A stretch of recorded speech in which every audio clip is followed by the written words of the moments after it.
ଆଜିର କାଳାଂଶକୁ ସ୍ୱାଗତ। ଆଜି ଆମେ ପଞ୍ଚମ ଶ୍ରେଣୀ ଭାଷା ମହକ ବହିର ଦଳପତି ପଦ ତୁମକୁ ସଜେ କବିତାର ପ୍ରଶ୍ନୋତ୍ତରକୁ ଆଲୋଚନା କରିବା। ତେଣୁ ଆରମ୍ଭରୁ ଶେଷ ପର୍ଯ୍ୟନ୍ତ ଏ ଭିଡ଼ିଓଟିକୁ ଦେଖି ଶୁଣି ବୁଝିବା ପାଇଁ ଚେଷ୍ଟା କର। ତେବେ ଆସ ପିଲାମାନେ ଏହି ପ୍ରଶ୍ନୋତ୍ତର କାର୍ଯ୍ୟକୁ ଆମେ ଆଲୋଚନା କରିବା।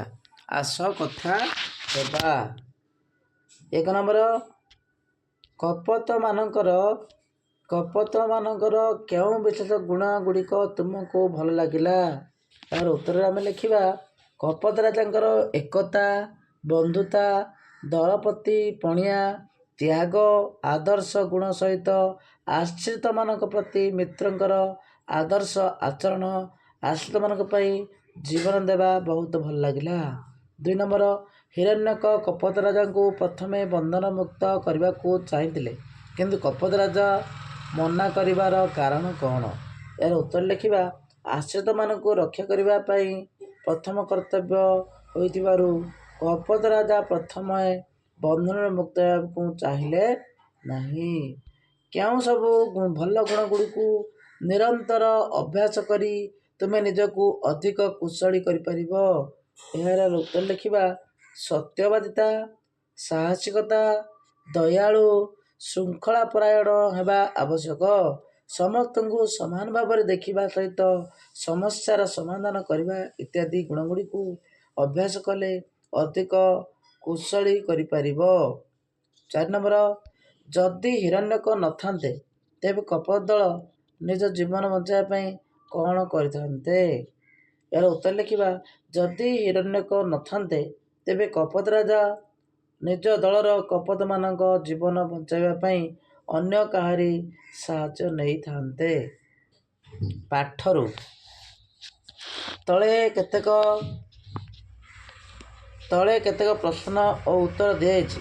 ପ୍ରଶ୍ନର ଉପଯୁକ୍ତ ଉତ୍ତର ପାଖରେ ତାରା ଚିହ୍ନ ଦିଅ।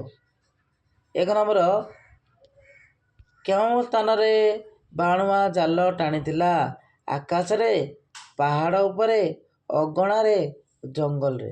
ସଠିକ୍ ଉତ୍ତର ହେବ ଜଙ୍ଗଲ। ତେଣୁ ଜଙ୍ଗଲରେ ଆମେ ତାରା ଚିହ୍ନ ଦେବା। 2, ହିରଣ୍ୟକ କିଏ? ସିଂହ ରାଜା, ମୂଷିକ ରାଜା, କପୋତ ରାଜା, ଜଙ୍ଗଲ ରାଜା? ତେଣୁ ଗ ନମ୍ବର ହେବ ମୂଷିକ ରାଜା। ତାରା ଚିହ୍ନ ଦେବା। 3 ନମ୍ବର, କପୋତମାନେ କିପରି ନିଜର ପ୍ରାଣ ବଞ୍ଚାଇବାକୁ ଉଦ୍ୟମ କଲେ? ଜଣ ଜଣ କରି ଜାଲ ଧରି ଉଡ଼ିଲେ, ଏକାଠି ଜାଲ ଧରି ଉଡ଼ିଲେ, ଜାଲକୁ ଚଞ୍ଚୁରେ ଛିଣ୍ଡାଇ ଉଡ଼ିଲେ, କେବଳ କପୋତ ରାଜା ଜାଲ ସହିତ ଉଡ଼ିଲେ? ଏହାର ସଠିକ୍ ଉତ୍ତର ହେବ ଏକାଠି ଜାଲ ଧରି ଉଡ଼ିଲେ।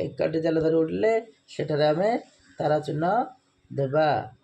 ତାପରେ 4 ନମ୍ବର, କପୋତମାନେ ଏପରି ଦଶା ଭୋଗିଲେ କାହିଁକି?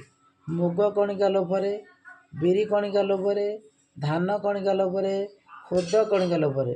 ଉତ୍ତର ଖୁଦ କଣିକା ଲୋଭରେ ଆମେ ତାରା ଚିହ୍ନ ଦେବା।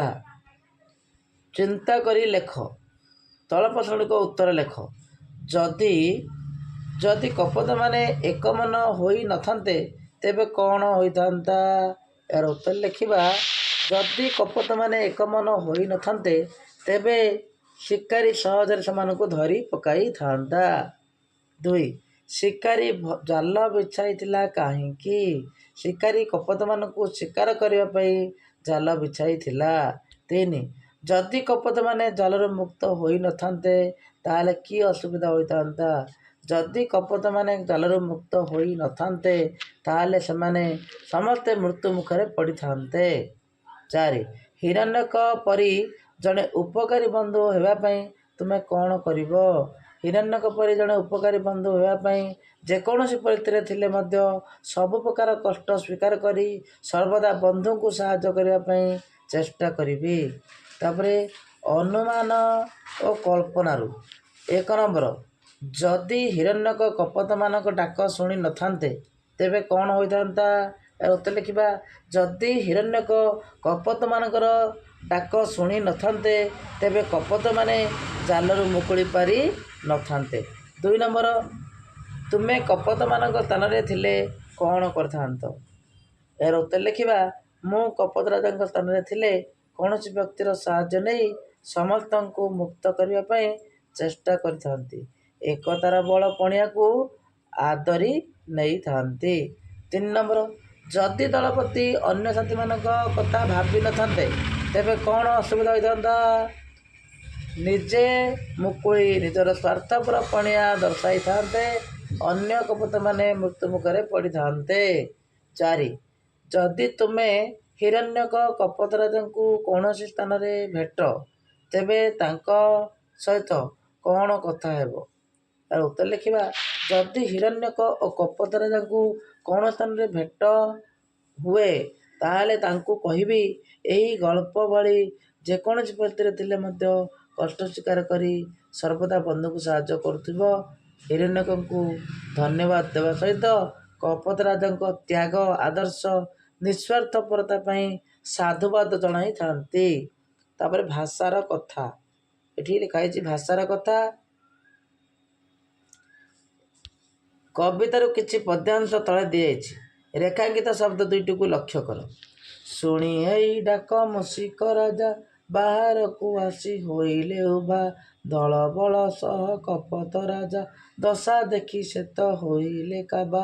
ଏଠି ଉଭା କାବା, ରେଖାଙ୍କିତ ଶବ୍ଦ ଉଭା କାବା ଶବ୍ଦ ଦୁଇଟି ହେଉଛି ସମତାନ ଶବ୍ଦ। ସମତାନ ଶବ୍ଦ।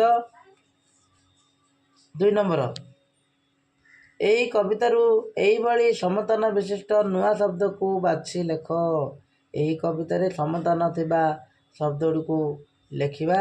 ସେଗୁଡ଼ିକ ହେଲା ଭାଇ, ସେଗୁଡ଼ିକ ହେଲା ଉଭା, କାବା, ଭିଡ଼ି, ପଡ଼ି, ମିଳି, ଟାଳି, ଧାଇଁ, ପାଇଁ, ହୋଇ ଓ ଭାଇ, ଦେହ ଓ କୁହ, ମୁକତି ଓ ସକତି, ମୁହିଁ, ନାହିଁ, ତେଜେ, ସାଜେ।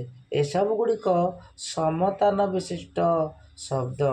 ତେଣୁ ଏଗୁଡ଼ିକ ହେଉଛି ତା'ର ଉତ୍ତର। ତାପରେ 3 ନମ୍ବର, ତଳେ ଦିଆଯାଇଥିବା ପଦ୍ୟାଂଶକୁ ଧ୍ୟାନର ସହିତ ପଢ଼। ଶୁଣି ଏଇ ଡାକ ମୂଷିକ ରାଜା, ବାହାରକୁ ଆସି ହୋଇଲେ ଉଭା, ଯାଇଥିଲୁ ବନ ପଥରେ ଉଡ଼ି, ପଡ଼ିଗଲୁ ଆମେ ବାଣୁଆ ଜାଲେ, ଜାଲ ସହିତରେ ଆସିଛୁ ଉଡ଼ି। ଏଠାରେ ରେଖାଙ୍କିତ ପଦ ହୋଇଲେ, ଯାଇଥିଲୁ, ପଡ଼ିଗଲୁ, ଆସିଛୁ ବର୍ତ୍ତମାନ ସମୟ କାର୍ଯ୍ୟକୁ ବୁଝାଉଛି। ଏସବୁ ବର୍ତ୍ତମାନ କାର୍ଯ୍ୟକୁ ବୁଝାଉଛି।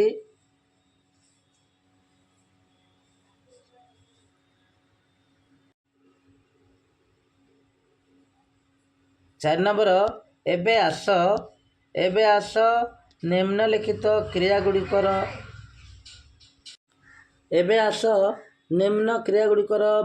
ବିଭିନ୍ନ କାଳରେ ଥିବା ରୂପକୁ ଲେଖିବା। ବର୍ତ୍ତମାନ କାଳ ଯାଏ, ଅତୀତକାଳ ଗଲି, ଯିବି। ସେହିଭଳି ଅତୀତ କାଳରେ ରହିଲା ଖାଇଲା, ଏଠି ବର୍ତ୍ତମାନ କାଳରେ ହେବ ଖାଏ, ବର୍ତ୍ତମାନ କାଳରେ ହେବ ଖାଏ, ତାପରେ ଖାଇବ ଭବିଷ୍ୟତ କାଳ। ତାପରେ ଆସିଲା ବର୍ତ୍ତମାନ କାଳ ଗୋଟେ ପଦ ଲେଖିବା। ଉଡ଼େ, ଉଡ଼ିଲା, ଉଡ଼ିବ। ତାପରେ ଏଠି ଲେଖା ହେଇଛି କରେ। କରେ, କରିଲା,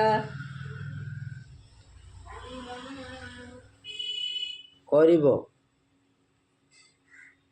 ଏଭଳି ହେବ। ବର୍ତ୍ତମାନ ଆମେ 5 ନମ୍ବର ପ୍ରଶ୍ନକୁ ଯିବା। ତୁମେ ଦଳପତି ବନ୍ଧୁ ମୋର, ପହିଲେ ତୁମକୁ ଦେବି ମୁକତି। ଉପରୋକ୍ତ ଧାଡ଼ିଟିକୁ ଭଲ ଭାବରେ ଦେଖ।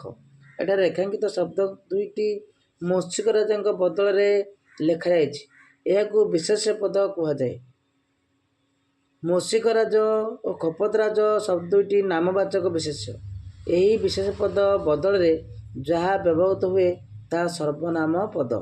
ଏବେ ତଳେ ଦିଆଯାଇଥିବା ବାକ୍ୟଗୁଡ଼ିକୁ ରେଖାଙ୍କିତ ବିଶେଷ୍ୟଗୁଡ଼ିକ ବଦଳରେ ଉପଯୁକ୍ତ ସର୍ବନାମ ପଦ ବ୍ୟବହାର କର। ଏଠି ହିରଣ୍ୟକକୁ ଦେଖି ଦଳପତି ଟିକେ ସାହସ ପାଇଲେ। ସାହସ ପାଇଲେ। ଏଠି କ'ଣ ଲେଖିବା?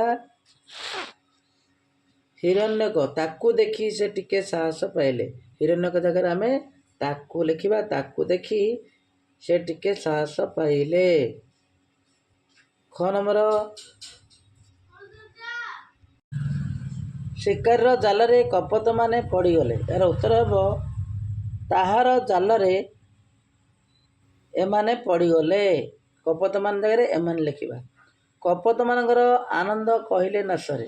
କପୋତମାନଙ୍କର, ସେମାନଙ୍କର, କପୋତମାନଙ୍କ ଜାଗାରେ ଆମେ ସେମାନଙ୍କର ଲେଖିବା। ସେମାନଙ୍କର ଆନନ୍ଦ କହିଲେ ନ ସରେ। ମୂଷିକ ରାଜର ଦାନ୍ତ ମୁନିଆ ଥିଲା। ତାହାର ଦାନ୍ତ ମୁନିଆ ଥିଲା। ତାହାର ଜାଗାରେ ମୂଷିକ ରାଜାର ଜାଗାରେ ତାହାର ଲେଖିବା। କବିତାରୁ କାହାଣୀ। ଦଳପତି ପଦ ତୁମକୁ ସାଜେ। କବିତାରେ ତୁମେ ହିରଣ୍ୟକ କପୋତ ରାଜାଙ୍କ କଥାବାର୍ତ୍ତା ଆନନ୍ଦ ନେଲ। ଏବେ ଏହି କଥାକୁ ନିଜ ଭାଷାରେ ଲେଖ। ଉତ୍ତର ଲେଖିବା। ଖୁଦ କଣିକାର ଲୋଭରେ ବଶବର୍ତ୍ତୀ ହୋଇ କପୋତମାନେ ଶିକାରୀର ଜାଲରେ ପଡ଼ିଗଲେ। ସମସ୍ତେ ଏକଜୁଟ ହୋଇ ଉଡ଼ି ହିରଣ୍ୟକ ନିକଟରେ ପହଞ୍ଚିଲେ। ହିରଣ୍ୟକ ନିଜର ଦେହ ଦୁର୍ବଳ କ୍ଷୀଣ ଶକ୍ତିରେ ସବୁ କପୋତମାନଙ୍କୁ ନ ମୁକୁଳାଇ କପୋତରାଜଙ୍କୁ ପ୍ରଥମେ ମୁକ୍ତ କରିବାକୁ ଇଚ୍ଛା ପ୍ରକାଶ କରିଥିଲେ। କିନ୍ତୁ କପୋତରାଜ ନିଜର ମହାନତା ଦର୍ଶାଇ ପ୍ରଥମେ ଆଶ୍ରିତମାନଙ୍କୁ ମୁକ୍ତ କରିବା ପାଇଁ ଅନୁରୋଧ କରିଥିଲେ।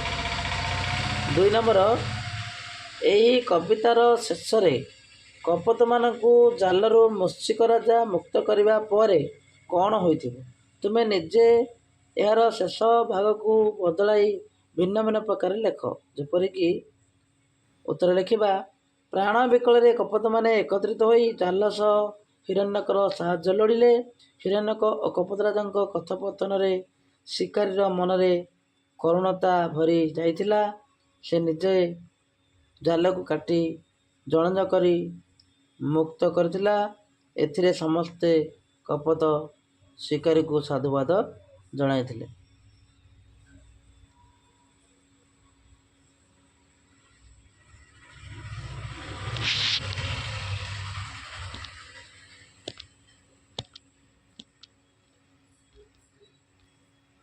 କଥାବାର୍ତ୍ତା। ତଳେ ମୂଷିକ ରାଜା ଓ ବନ୍ଧୁ କପୋତମାନଙ୍କ ମଧ୍ୟରେ ହୋଇଥିବା କଥାବାର୍ତ୍ତାକୁ ନିଜ କଳ୍ପନାରୁ ପୂରଣ କର। ହେ ବନ୍ଧୁ ହିରଣ୍ୟକ, ତୁମେ କେଉଁଠି ଅଛ? ଏଠି ଆମେ ଲେଖିବା। ଆସ ସମସ୍ତେ ତଳେ ପଡ଼ିଥିବା ଖୁଦକଣିକା ଖାଇବା। ଖୁଦକଣିକା ଖାଇ ଆମେ ସମସ୍ତେ ଜାଲରେ ପଡ଼ିଗଲେ।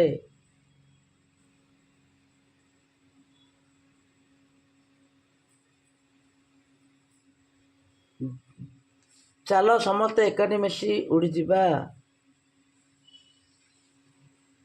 ଆରେ ଆରେ, ଶିକାରୀଟି ଆମ ପଛରେ ଦୌଡ଼ୁଛି। ଚିତ୍ରକୁ ଦେଖ। ହେ ବନ୍ଧୁ ହିରଣ୍ୟକ, ତୁମେ କେଉଁଠି ଅଛ? ଅନ୍ୟମାନଙ୍କୁ ମୁକୁଳାଅ। ମୋର ଶକ୍ତି କ୍ଷୀଣ ହେତୁ ସମସ୍ତଙ୍କୁ ମୁକୁଳାଇବାରେ ଅସମର୍ଥ ହୋଇପାରେ। ପ୍ରଥମେ ଦଳପତିକୁ ମୁକୁଳାଇବି। ମୋର ଜୀବନ ପଛେ ଯାଉ। ଆଶ୍ରିତମାନଙ୍କୁ ଆଗେ ରକ୍ଷା କର। ହିରଣ୍ୟକ କହିଛନ୍ତି, ସଖା, ତୁମେ ଧନ୍ୟ। ତୁମକୁ ଦଳପତି ପଦ ଠିକ୍ ସାଜେ। ଏହି ଛବିରେ ଯାହା ଘଟିଛି ତାହାକୁ ଏଠାରେ ବର୍ଣ୍ଣନା କରାଯାଇଛି। ତୁଳନା। ଏଠାରେ ତଳେ କେତେକ ଗୁଣର ସୂଚନା ଦିଆଯାଇଛି। ସେଥିମଧ୍ୟରୁ କେତେକ ଶିକାରୀ ଆଉ କେତେକ ହିରଣ୍ୟକର ବିଶେଷ ଗୁଣକୁ ସୂଚାଉଛି।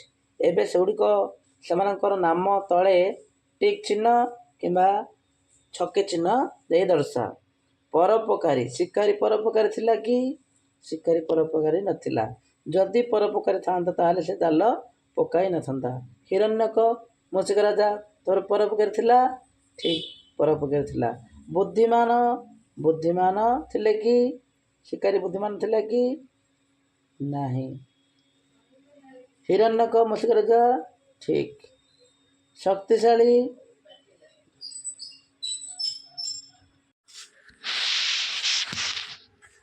ଏଠାରେ ଶକ୍ତିଶାଳୀ ଶକ୍ତିଶାଳୀ ଶିକାରୀ ଶକ୍ତିଶାଳୀ ଥିଲା କି? ଶକ୍ତିଶାଳୀ ଶିକାରୀ ଥିଲା। ମୂଷିକରାଜ ଶକ୍ତିଶାଳୀ ଥିଲା କି? ନାହିଁ। ତେଣୁ ଛକି ଚିହ୍ନ ଦେବା। ଚତୁର ଶିକାରୀ ଚତୁର ଥିଲା କି? ନାହିଁ। ଶିକାରୀ ଚତୁର ନଥିଲା। ହିରଣ୍ୟକ ଚତୁର ଥିଲା। ଟିକ୍ ଚିହ୍ନ ଦେବା। ସାହସୀ ଶିକାରୀ ସାହସୀ ଥିଲା କି? ନାହିଁ। ଛକି ଚିହ୍ନ ଦେବା। ହିରଣ୍ୟକ ଠିକ୍। ନିରୀହ ଛକି ଚିହ୍ନ ଦେବା। ହିରଣ୍ୟକ ଟିକ୍ ଚିହ୍ନ ଦେବା। ସହଯୋଗୀ ଶିକାରୀ ଛକି ଚିହ୍ନ ଦେବା। ମୂଷିକ ରାଜା ଟିକ୍ ଚିହ୍ନ ଦେବା। ହିଂସ୍ର ଟିକ୍ ଚିହ୍ନ ଦେବା। ଶିକାରୀ ହିଂସ୍ର ଥିଲା।